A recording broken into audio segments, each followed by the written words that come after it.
যদি অন্নপূর্ণা ভান্ডার অনলাইন পোর্টালে ভুল তথ্য, নাম, আধার নম্বর, ব্যাংক অ্যাকাউন্ট, মোবাইল নম্বর ইত্যাদি এন্ট্রি হয়ে থাকে, তাহলে ভিডিওটি ভালো করে মনোযোগ দিয়ে শুনুন। আমি হুমায়রা কুরেশি। দয়া করে আমাকে একটু সাপোর্ট করুন। সাবস্ক্রাইব করুন, লাইক, কমেন্ট, শেয়ার করুন। ফেসবুক থেকে দেখলে ফলো করুন।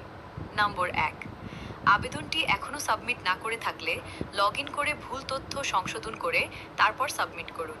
২, ইতিমধ্যে সাবমিট হয়ে গেলে নিকটবর্তী গ্রাম পঞ্চায়েত বা অঞ্চল অফিসে বা ব্লক ডেভেলপমেন্ট অফিস, বিডিও, পুরসভা অফিস বা এসডিও অফিসে অথবা সংশ্লিষ্ট সামাজিক সুরক্ষা সহায়তা কেন্দ্রে যোগাযোগ করুন। প্রয়োজনীয় নথি, Aadhaar card, bank passbook, ration card, mobile number সঙ্গে নিয়ে যান।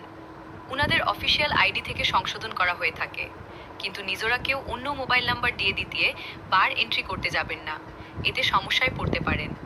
৩, সরকারি সোশ্যাল রেজিস্ট্রি পোর্টালে আবেদন স্ট্যাটাস দেখে নিন এবং সংশোধনের সুযোগ আছে কিনা যাচাই করুন। আপনি কোন তথ্যটি ভুল দিয়েছেন, নাম, আধার নম্বর, ব্যাংক অ্যাকাউন্ট না অন্য কিছু, আমাদেরকে কমেন্টে জানলে আমরা সহযোগিতা করতে পারি, আরও নির্দিষ্টভাবে বলার চেষ্টা করতে পারি। আমি হুমায়রা কুরেশি। দয়া করে আমাকে একটু সাপোর্ট করুন, সাবস্ক্রাইব করুন, লাইক, কমেন্ট, শেয়ার করুন। ফেসবুক থেকে দেখলে ফলো করুন। ধন্যবাদ।